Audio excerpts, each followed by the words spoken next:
지난 토요일에 이어서 스바냐 말씀 계속 보겠습니다. 지난 토요일 날 이 스바냐는 명백한 주제가 있다 그랬습니다. 딱 한 가지 주제, 그게 여호와의 날, 다른 말로 하면 심판의 주제입니다. 그래서 이 심판이라는 것이 늘 말씀드렸다시피 심판을 당하는 자들에게는 징벌이지만은 그때 심판을 면하는 사람들에게는 오히려 그것이 은혜의 날이다.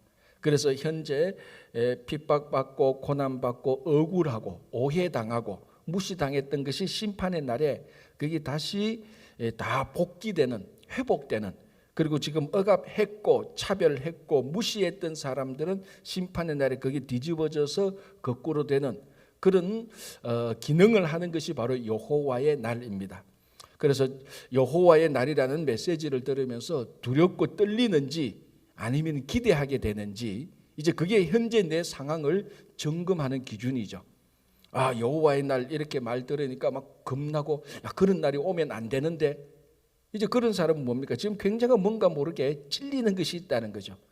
그래도 괜찮은 것이, 여호와의 날이라는 말을 들으면 그래도 괜찮은 것이 무엇인가 하면 그 여호와의 날이 오기 전까지 지금부터 회개를 하면 되는 겁니다. 그러니까 여호와의 날의 메시지를 듣는 것은 지금 억압과 핍박을 당하는 사람들에게는 큰 기대와 희망을 주어서 용기를 주지만, 지금 오히려 야, 이거 내가 마음속에 두려움이 있는데 이 사람들에게도 큰 은혜가 됩니다. 왜? 이제부터 고치면 되니까. 여호와의 날이 아직 남았으니까. 그래서 우리가 예언서를 읽으면서 심판의 메시지는 현재 잘못된 사람이나 현재 억울한 일을 당하는 사람에게 같은 맥락의 그 동일한 레벨의 은혜를 주신다는 것은 변함이 없습니다. 이제부터 중요한 것은 그 메시지를 듣고 오늘부터 어떻게 살아가느냐, 이게 다른 것이죠. 이런 메시지를 듣고 나서도 계속해서 삐딱하게 나가면 진짜 징벌을 받는 것이고, 이런 메시지를 듣고 아, 이거 내가 잘못했구나, 고쳐야지, 회개하고 하나님의 길로 가면 괜찮은 것이고, 지금 억압받고 핍박받는 사람들은 그 미래의 메시지를 들으면서 하나님께서 그 심판이 날 때는 모든 만민들 가운데 나의 오해와 그 내가 받았던 멸시와 이 억울함을 하나님께서 풀어주시구나, 이렇게 우리들에게 희망이 되는 것입니다. 그래서 여호와의 날, 예언자들이 선포했던, 선지자들이 선포했던 여호와의 날, 심판의 날은 결코 그 어떤 사람에게도 파괴시키려고 했던 것이 아니고 살리려고 하는 것입니다. 그렇지 않습니까? 자, 이 스바냐도 이제 오늘 우리가 2장에 볼 때 열방에 대한 심판들이 나타납니다. 물론 이 열방들이 지금 잘못하고 있기 때문에 하나님께서 그에 대한 심판을 선포하고 있지만, 궁극적인 건 뭡니까? 지금 내가 심판을 말하는데 지금 당장이 아니고 미래에 있을 심판을 얘기합니다. 그러니까 현재와 미래 사이에 지금 잘못된 것을 고치고 하나님께 돌아가면은 이 징벌 받는 것을 면하게 되는 것입니다. 그렇죠? 자, 2장 1절 보겠습니다. 수치를 모르는 백성아 모일지어다, 모일지어다. 명령이 시행되어 날이 겨같이 지나가기 전, 여호와의 진노가 너희에게 내리기 전, 여호와의 분노의 날이 너희에게 이르기 전에 그리할지라. 자, 다시 말하면 뭐냐면 이 수치를 모르는 백성아 모일지어다, 이 말이 이제 모여서 공동체가 회개하라는 그런 의미입니다. 미스바 성회처럼. 그래서 쉽게 말하면 회개의 메시지를 먼저 촉구하는 거죠. 자, 일단은 요 1절, 2절, 3절은 유다 백성들에게 말하는 겁니다. 스바냐 1장에서 유다 백성들에게 말을 했으니까, 그래서 유다 백성들한테 이제 회개를 선포합니다.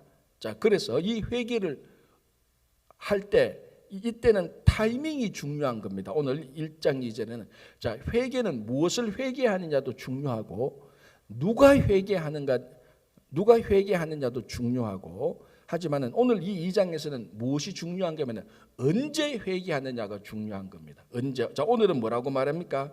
무엇이 하기 전에, 이 날이 시행되기 전에, 여호와의 분노의 날이 너희에게 이르기 전에, 그러니까 심판이 오기 전에, 징벌을 받기 전에 회개를 하는 것입니다.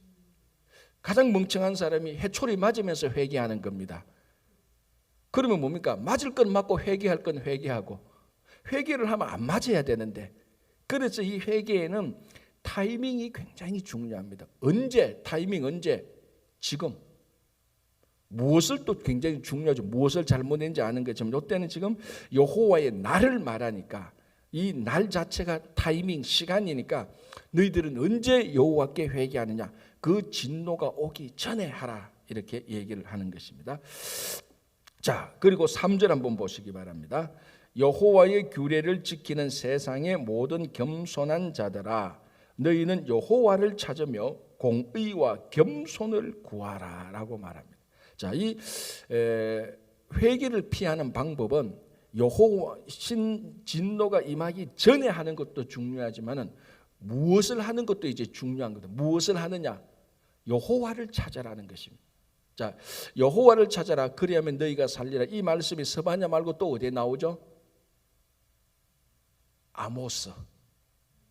여호와를 찾아라. 그리하면 너희가 살리라. 베델로도 가지 말고 길갈로도 가지 말고 그 말씀 있잖아요. 그런데 스바냐가 지금 그 같은 맥락으로 말합니다. 여호와의 규례를 지키는 세상의 모든 겸손자들아, 너희는 여호와를 찾아라. 아모스는 이쪽 저쪽 가지 말고 그랬는데 이 스바냐 선지자는 여호와를 찾아라 그래 놓고 공의와 겸손을 구하라. 자, 아모스 선지자는 길갈과 베델 이런 곳으로 가지 마라. 왜냐하면 그 당시 길갈과 베델이 전부 다 우상을 섬기는 그런 장소, 세상을 추구하는 그런 장소거든요.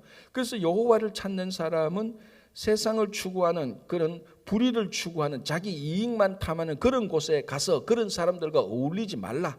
그런 곳에 가지 말고 여호와를 찾아라 이렇게 선포했다면은 이 스바냐 선지자는 여호와를 찾아라. 여호와를 찾는 자들이 무엇을 행할 것인가를 말해주고 있습니다. 자, 아모스 선지자는 여호와를 찾는 자들이 어디에 있어야 되는가를 말해줍니다.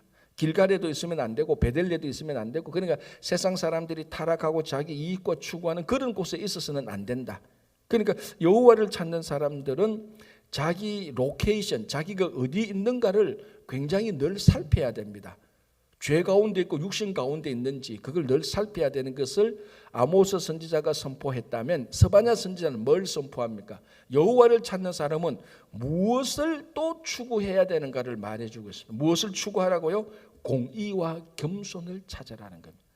자, 그럼 우리가 아모스 선지자님과 스바냐 선지자님의 똑같은 메시지, 여호와를 찾아라. 우리 그걸 같이 결합해서 보면은 여호와를 찾는 사람은 내가 어디로 가야 될지, 어디에 있어야 될지, 어디에 있으면 안 돼야 될지를 잘 분별할 줄 알아야 됩니다. 성도라는 사람이 가면 안 되는 곳에 도박과 타락과 부패의 장소 가면 안 되는 거죠. 장소 간다는 것 자체가. 두 번째는 이 스바냐 선지자는 여호와를 찾는 자들이 반드시 해야 될 게 있다. 공의와 겸손이라는 겁니다. 자, 이 공의와 겸손을 가만히 보면은 겸손이라는 것은 1차적으로 자기 자신에 관한 겁니다. 겸손이라는 것은 늘 자기 자신을 살피는 거죠. 늘 자기 자신을 살피는. 아, 내 마음이 교만해졌구나. 그러니까 겸손은 일단 개인적인 신앙 덕목입니다. 공의는 공동체에서 다른 사람들과의 관계에서 일어나는 신앙의 덕목입니다. 자, 여러분 만약에 무인도에서 혼자 살고 있는데 거기에 무슨 공의가 필요하겠습니까? 혼자 사는데 공의가 없습니다. 그러나 두 사람과 세 사람 함께 살아가는 그 순간부터 내가 이 사람과의 관계를 바로 맺어야 됩니다. 공의라는 것은, 의라는 것은 일단은, 여기서 의라는 것은 일단은 공동체에서 말하는 그런 의를 말하는 겁니다. 여기서 공의는 물론 더 원칙적으로 따지면 하나님과의 바른 관계를 말하지만 오늘 여기서 하나님을 찾는 사람은 실제적인 삶 속에서 말할 때 공의라는 것은 다른 사람과의 관계, 거기에서 올바른 일을 행하는 것입니다. 그래서 이 공의라는 것은 공동체 속에서 내가 해야 될 일을 말하는 것입니다. 그래서 여호와를 찾는 사람은 개인적으로 우선 자기 심령이 겸손해야 되고, 이 겸손한 마음의 바탕에서 다른 사람과의 관계에서는 바른 관계, 공의를 추구해야 됩니다. 누가? 여호와를 찾는 사람들. 자, 그게 다른 말로 하자면은 회개입니다. 회개. 그게 실제로 우리 삶 속에 일어나는 회개죠. 자, 회개하는 사람, 회개하는 심령이 겸손하지 않는다? 그거는 아니죠. 회개했다는 모든 사람들의 심령은 반드시 겸손해질 수밖에 없는 거죠. 그런데 겸손하지 않았다? 그건 회개한 게 아니죠. 그죠? 자, 그 다음에 내 마음은 겸손한데 사람과의 관계에서 늘 불의를 행하고, 내 마음은 겸손한데 다른 사람으로부터 거짓말하고, 내 마음은 겸손한데 다른 사람과 늘 그 관계에서 신뢰를 주지 못하고, 자, 이런 사람은 회개한 게 아니죠. 그래서 회개한 것은 자기 심령이 먼저 겸손해지고 다른 사람과의 관계에서 공의, 자, 여기서 이제 또 공의라고 말하니까 뭐 거창한 사회를 뒤집었고 그런 거는 두 번째 치고, 사람과의 관계에서 올바른 일을 처신하는 것입니다. 참 사람들이라는 것이요, 참 이 목회를 하다 보면은 진짜 사람은 영적 존재라는 것을 환하게 명백하게 느껴질 때가 있어요. 3명 4명이 같이 말을 할 때는 겉으로는 다 모르는 것 같은데요, 약간만 지나면요, 사람들이 그 사람이 하는 말과 그 사람들의 행동 사이에 얼마나 갭이 있는가요, 모든 사람이 다 알고 있어요. 그 앞에서 말을 안 해서 그렇지. 그래서 이 목회라면 이제 결국 마지막에 목회자까지 이야기가 쭉 전달되는데, 이야기가 쭉 전달되다 보면은 내가 그때 느꼈던 것을 그때 그 성도들도 똑같이 느끼고 있었구나. 단지 나도 말을 안 했고 그 사람도 말을 안 했을 뿐이지. A라는 홍길동이라는 사람이 말하고 행동하고 그만큼 차이가 있구나. 나도 좀 느꼈는데 다른 사람은 못 느끼는 건데, 그렇게 처음에는 생각했는데 나중에 보면은 내가 느끼기 전에 더 먼저 많이 느꼈어요. 그러니까 이거 우리가 공의를 행하느냐 안 하느냐, 이건 모든 사람이 다 알게 되는 겁니다. 여기서 공의라는 것이, 제가 다시 말씀드리자면 거창한 사회 구조적 국가적인 공의 이전에, 물론 범위를 넓히면 그것도 맞죠. 틀린 것도 아니지, 맞습니다. 그러나 공의, 국가와 사회적 공의 이전에 내 주변에 있는 사람들로부터, 내 주변에 있는 사람들과 먼저 공의를 행해야 되는 것입니다.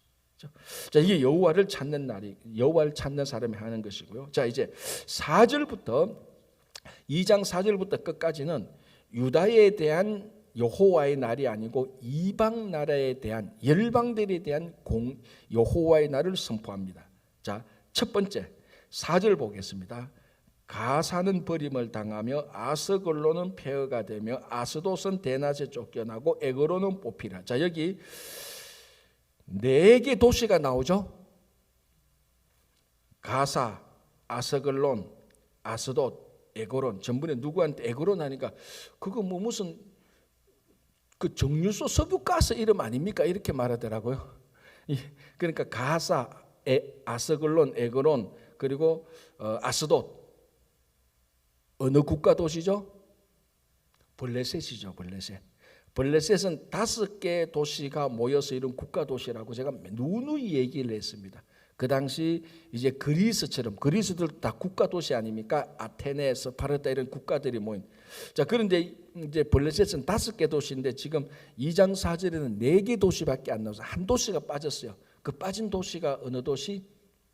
가드, 가사, 아스돗, 에그론, 아스글론, 요 5개가 모인 요 5개 국가 도시를 블레셋이라고 불렀습니다. 그래서 2장 4절에는 일단 블레셋에 대한 심판. 자, 그리고 8절 보겠습니다. 내가 모압의 비방과 암몬 자손이 조롱하는 말을 들었더니, 자, 모압과 암몬 나옵니다. 정확히 말하면 모압과 암몬은 다른 국가입니다. 그 당시. 그러나 있는 지역이 연접해서 같은 지역에 있습니다. 어디에 있죠? 모압과 암몬이? 그러니까 여러분 성경 공부를 좀 하셔야 된다니까요. 그래서 10월 13일부터 하는 성경 탐구 40일 공부하셔야 된다니까요.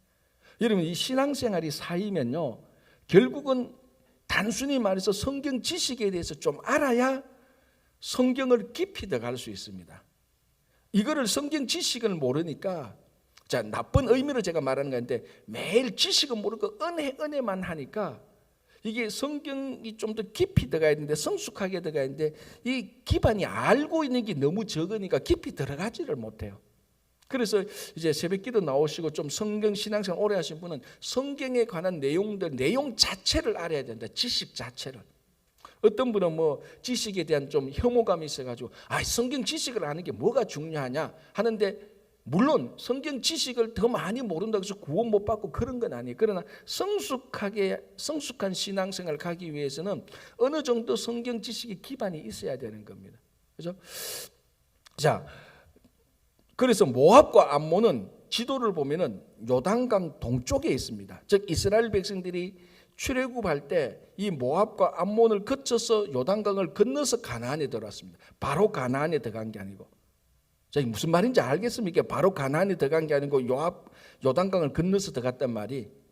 그러니까 그 지도를 보면은 애굽에서 가나안까지 바로 가면 금방 가요.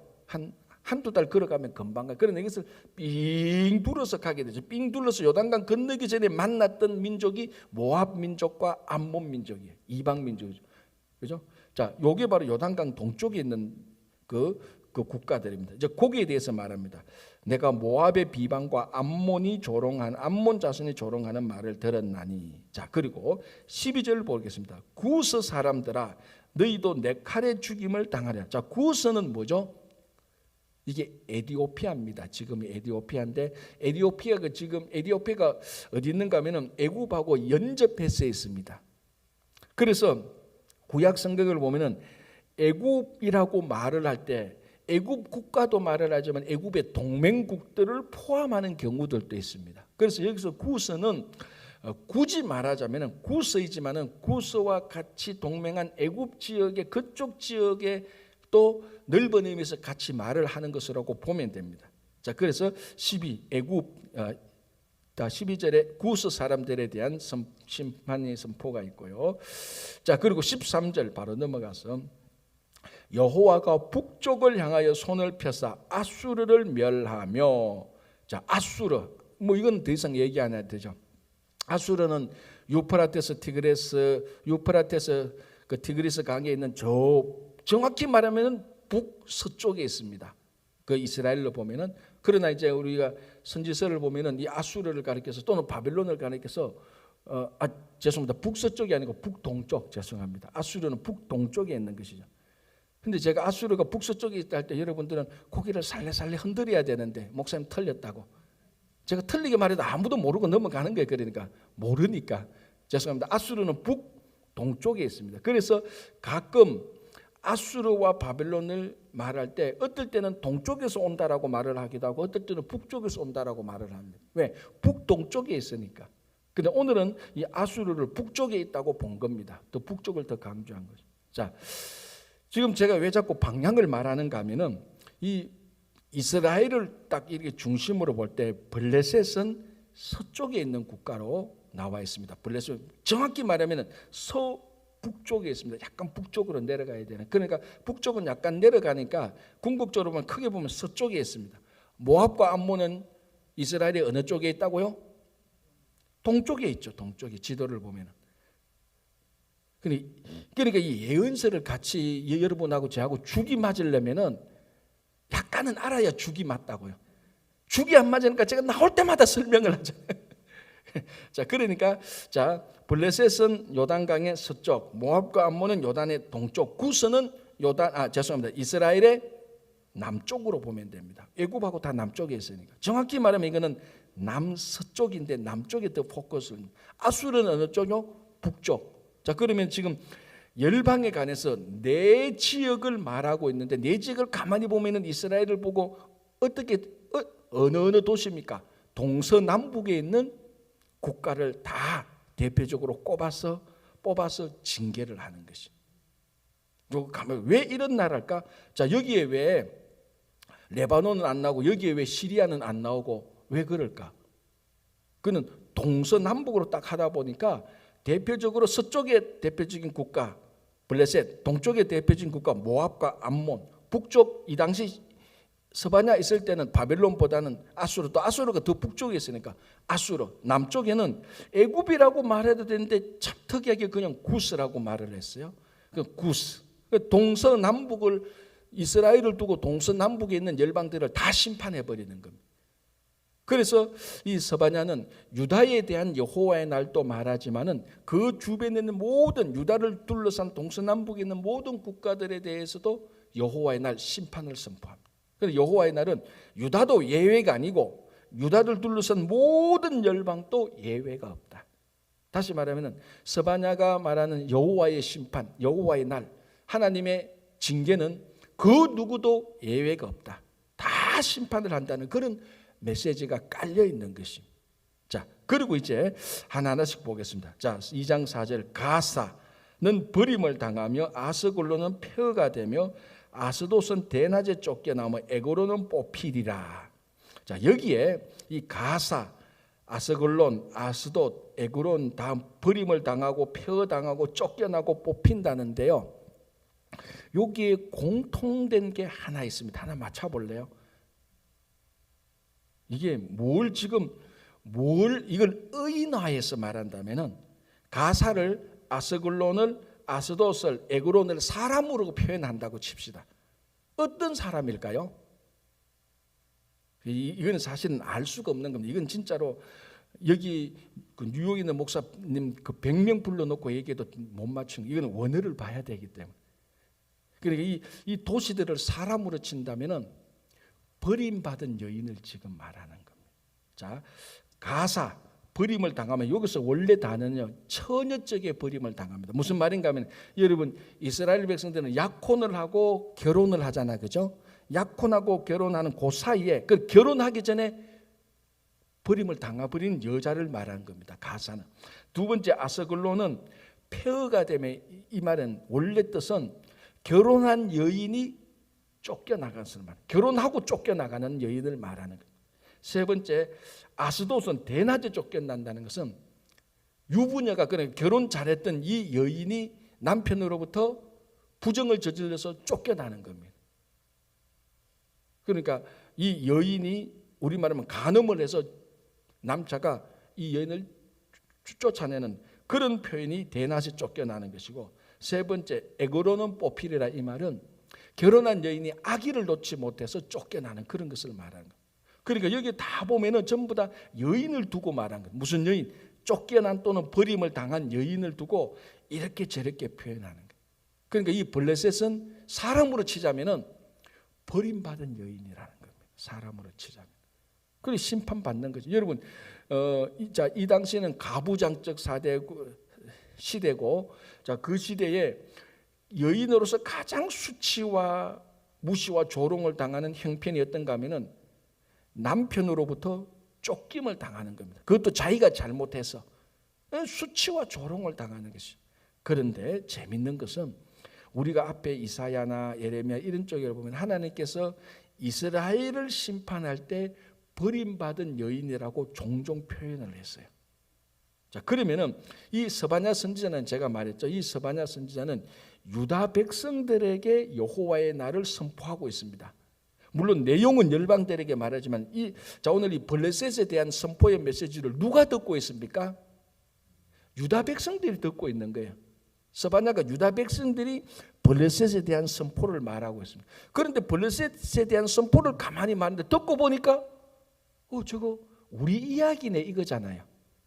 우리 조상들이 옛날에, 우리 선조들이 옛날에 선지자들로부터 버림받은 여인이라고 한참 징계를 받았는데 블레셋이 버림받은 여인으로 말하네.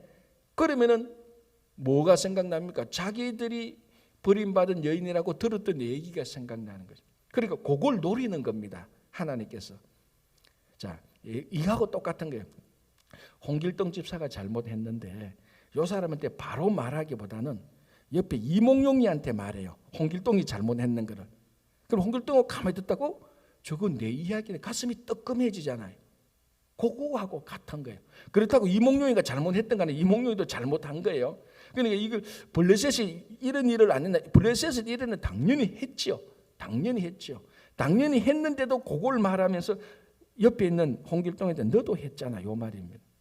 그 얘기를 듣는 이 유다 백성들이 가슴이 뜨끔한 겁니다. 와, 블레셋은 어마어마하게 심판당하네. 가보면 심판당하는 이유를 보니까 저거 우리 이야기구나, 그 말입니다. 그러니까 블레셋도 요 말로 블레셋도 징계를 내리고 블레셋에도 여호와의 날을 선포하고 요 말을 듣는 유다 백성들에게도 선포하고 이중적인 효과를 노리고 있는 그런 걸 말합니다.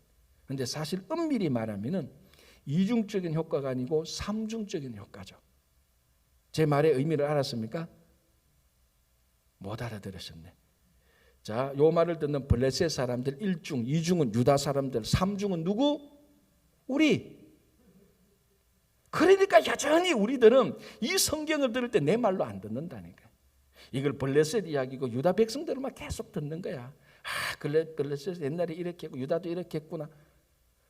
그렇게 말하면 이 성경은 그냥 옛날 이야기예요. 그냥 왜 성경을 읽는 우리가 변화되지 않느냐?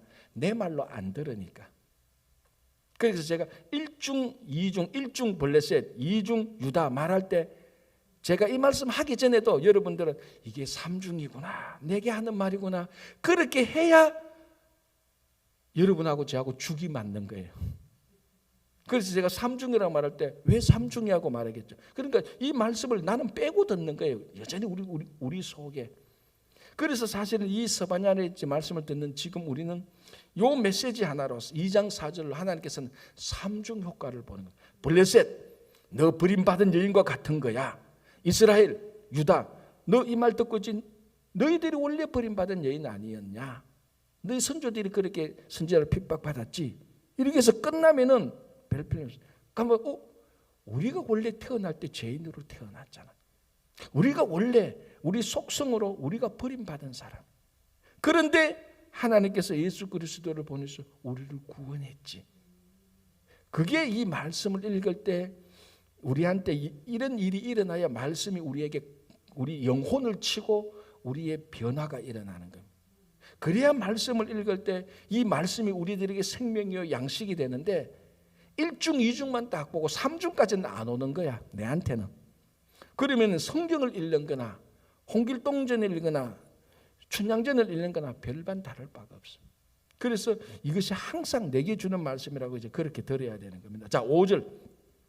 해변 주민 그렛 족속에게 화 있을지. 아니 지금 블레셋 사람 말하면서 그렛 족속이 말하는 5절에 해변 주민 그렛 족속에게 화 있을진저 블레셋 사람의 땅 가나안아 여호와의 말씀. 이제 뭘 말하는 거예요 지금? 4절에 2장 4절에 4개 도시 말하고 5절에 해변 주민 그렛 족속 말하고 그 다음에 블레셋 사람 말하고 뭘 얘기하는 거예요 지금? 사실은 다 같은 사람들이에요. 다 같은 사람. 아까 4개 도시 가드까지 앞에서 이 사람들 블레셋이라 그랬죠. 그럼 블레셋은 요 5절에 나오는 블레셋 같죠.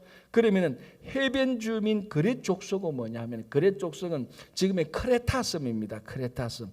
그리스에 있는 크레타섬. 이걸 이제 그렛 족속이라고 하는데 섬이잖아요. 그래서 대부분의 역사가들, 대부분의 성경 주석가들은 블레셋 사람이 원래 어디서 왔느냐를 크레타섬, 그렛에서부터 배를 타고 이스라엘 땅에 온 이 사람들이 원래 크레타섬, 그렛 족속으로 보고 있는 겁니다. 이거는 거의 대부분의 성경학자들이 역사학자들이 다 인정하는. 그래서 스바냐도 그걸 아니까 블레셋 사람을 가리켜서 해변 주민 그렛 족속에게 말하노라. 자, 우리 대한민국 사람을 가리켜서 배달의 민족아 들으라 그러면은 우리는 다 알잖아요. 우리가 배달의 민족인 거. 그러니까 그거하고 똑같습니다. 블레셋 사람들아라고 말하고 해변 족속 그렛 족속아 들어라 이 말하고 똑같은 의미입니다. 왜? 자기들이 크레타섬에서 왔기 때문에. 그래서 이 성경을 볼 때 이게 다 같은 사람, 그러니까 가사 사람, 아스글론, 아스도 사람이나 블레셋 사람이나 그렛 족속이나 다 같은 사람을 의미하고 있는 것입니다. 자, 다시 한번 볼게요. 해변 주민 그렛 족속에게 화 있을진저 블레셋 사람의 땅 가나안아 여호와의 말씀이 너희를 치나니 내가 너를 멸하여 주민이 없게 하리라. 자, 이제 그리고 이제 심판의 메시지가 나오는데 이런 심판의 메시지를 듣고 제일 중요한 것은 심판이 내리기 전, 여호와의 분노가 임하기 전 하나님을 찾고 공의와 겸손을 행하는 겁니다. 그렇죠? 자, 그다음에 8절 죄송합니다. 내가 모압의 비방과 암몬 자손이 조롱하는 말을 들었나니. 요단강 동쪽에 암몬이 위에 있고 모압이 밑에 있죠. 모압, 암몬 어쨌거나 그 요단 동쪽에 사람 들었다. 자, 이 사람들은 뭘 잘못했는가 하면 다시 볼게요. 8절. 내가 모압의 비방과 암몬 자손이 조롱하는 말을 들었나니 그들이 내 백성을 비방하고 자기들의 경계에 대하여 교만하였느니라. 자, 하나님께서 스바냐 선지자를 통해서 모압과 암몬을 심판하는 이유가 뭔가 하면 의외로 굉장히 단순한 거예요. 뭐 때문에 하나님께서 모압과 암몬을 비방합니까? 그들이 내 백성을 비방했다는 거. 내 백성 누가? 내 백성 누가? 유다 백성들, 하나님이 선택한 백성들. 모압과 암몬 사람들이 하나님이 선택한 백성들을 욕했다는 겁니다. 그걸 하나님이 듣고 내가 너를 심판하겠다는 겁니다. 자, 그럼 가만히 보면은 여기 우리 가운데 심판 안 당할 사람 있습니까? 여러분 지금까지 오면서 어느 성도 뒤에서 수군수군대고 욕 안 한 적 있습니까? 어제도 했을 겁니다 아마. 자, 하나님이 왜 모압과 비방에 대해서 분노하는가 하면요, 하나님이 선택한 하나님의 자녀들을 모압과 암몬이 비방하니까 하나님이 화가 난 거예요. 왜? 하나님이 선택한 백성을 다른 사람이 욕하면 결국 누구한테 욕하는 거하고 마찬가지입니까? 하나님한테 욕하는 거하고 마찬가지. 하나님이 하신 일을 다른 사람이 비방하면 그 일을 비방하는 게 아니고 결국 누구에게 비방합니까? 하나님을 비방하는 거하고 마찬가지. 하나님은 지금 그걸 그렇게 듣는 거예요. 그리고 어떻게 보면 모압과 암몬 자손이 심판받는 이유는, 야, 이거 가지고 심판받나? 그래도 뭐 그 성에 강포가 있어야 되고 아수르처럼 피의 성이 있어야 되고 너희들이 잔인해야 되고 우리 성경에 보면 너희들이 하늘 끝까지 교만해야 되고 그런 걸로 심판받는 것은 우리가 익히 알겠는데, 아니 이스라엘 백성들을 비방했다고 하나님께서 우리를 그렇게 심판해? 의문이 있을 수 있죠. 그런데 그거는 우리의 잘못된 의문이죠. 하나님은 말합니다. 그것 가지고도 충분히 심판하고 남는다라고 말합니다. 왜? 하나님이 선택한 백성을 너희들이 비방한다는 것은 결국 하나님을 비방하는 것하고 똑같다는 거예요. 자, 그러면은 우리가 특별히 이 8절에서 우리의 평상시 신앙생활에 대해서 굉장히 우리는 조심해야 됩니다. 사실은 하나님이 하시는 일에 대해서, 하나님의 사람들에 대해서 비방과 조롱을 한다. 그거 모압과 암몬이 했던 일을 우리가 똑같이 하는 겁니다. 모압과 암몬이 하나님께서 뭐냐면 이 사람들에 대해서 9절에 보면은 소돔과 고모라처럼 징벌을 하겠다는 거예요. 야, 무시무시한 거 아닙니까, 여러분? 자, 우리가 성경에서 대표적인 심판 케이스, 바벨탑, 그리고 노아 홍수 심판, 그리고 소돔과 고모라 심판. 우리가 늘 창세기에 나타난 하나님께서 세상을 심판한다라고 말할 때 성경이 나타낸 대표적인 심판, 홍수 심판, 소돔 고모라 심판. 하나는 물로 심판하고 하나는 불로 심판했는데 이 소돔과 고모라는 너무 타락해가지고 하나님께서 막 불을 내려서 완전히 심판했습니다. 그런데 그 소돔과 고모라 심판을 모압과 암몬에게 내리겠대요. 왜? 유다를 욕 좀 했다고. 유다 사람을 칼로 죽인 것도 아니고 그 사람의 돈을 빼앗은 것도 아니에요. 단지 비방했다는 이유만으로. 야, 하나님 참 이거, 그럼 우리가 어떻게 살아야 될까? 어떻게 살기는 비방 안 하고 살아야지. 그렇잖아요. 그러니까 우리가 얼마나 신앙생활에 대해서 하나님 눈에 어게인스트 하는 일을 하는지 모릅니다. 하나님이 하시는 일에 대해서, 하나님의 사람들에 대해서. 그걸 하나님께서는 다 기억하면서 내가 너희들을 소돔과 고모라처럼 심판하겠다는 거예요. 자, 그러니까 우리가 앞으로 어떤 일이 있어도 하나님이 하시는 일, 하나님의 사람에 대해서는 여러분 비방과 중상하는, 저주하는 일은 일체 꺼내야 돼. 그때부터 소돔과 고모라의 심판이 내게 쌓이고 있다고 생각하면 되는 겁니다. 그렇죠? 자, 이제 또 쭉 넘어가서 12절을 보겠습니다. 구스 사람들아 너희도 내 칼에 죽임을 당하리라. 자, 이 구스 에티오피아 사람들이죠. 이유도 없습니다. 그냥 하나님의 칼에 죽임을 당하리라. 이게 다예요. 아주 간단해요. 그래서 이거는 왜 구스를 심판하는지 우리가 좀 이 본문을 통해서는 알 수가 없어요. 왜 구스 사람 왜 심판했지? 모압, 암몬, 블레셋 이런 사람들에 대해서 우리가 그래도 평상시도 잘 아는데 구스는 왜 그럴까라고 생각할 때 요거는 제 이야기가 아니고 성경 많은 오래된 주석가들, 교부들의 얘기를 쭉 들으면은 구스를 애굽과 같이 취급을 하고 있습니다. 애굽과 동맹을 맺었다는 거죠. 자, 만약에 여러분들이 여기서 애굽에 대해서 애굽 너희는 하나님의 칼의 심판을 받을 것이라 그러면 우리가 이상하게 생각 안 하죠. 애굽은 당연히 우상을 섬겼고 하나님의 백성들을 400년간 묶어놓아서 종살이 시켰고 나쁜 일을 많이 했기 때문에 애굽에 대해서 심판은 우리가 그 이유를 말하지 않아도 이미 이사야로부터 충분히 들었기 때문에 다 압니다. 근데 구스는 잘 듣지도 않고 구스는 이디오피아 나라라고 말을 하니까 고개를 끄덕일 정도로 우리가 생소한데 칼에 망할 것이다. 왜 구스는 칼에 망하지요? 이게 좀 생소한데 많은 주석가들이라면 이 구스가 애굽하고 같이 행동을 했다는 이유라는 것입니다. 여기서도 참 중요하죠. 그러니까 누구와 동맹을 맺느냐, 이게 너무너무 중요한 겁니다. 내가 세상과 동맹을 맺느냐, 내가 하나님을 저주하는 사람들하고 동맹을 맺느냐. 그래서 하나님께서는 하나님을 저주하는 사람도 하나님께서 심판을 하지만 그 사람과 동맹을 맺었던 사람도 똑같이 보는 겁니다. 똑같이 보는. 그러니까 우리가 쉽게 말해서 누구 편이 되느냐는 굉장히 중요한 겁니다. 우리가 하나님의 편이 될 것인지 세상 편이 될지, 애국 편이 될 것인지 하나님 나라의 사람 편이 될 것인지. 그래서 나중에 나는 한 거 없는데 나는 그냥 이 사람 편만 되어서라고 말을 하나님께서는 그게 잘못이다라고 말을 하는 게 구스 사람입니다.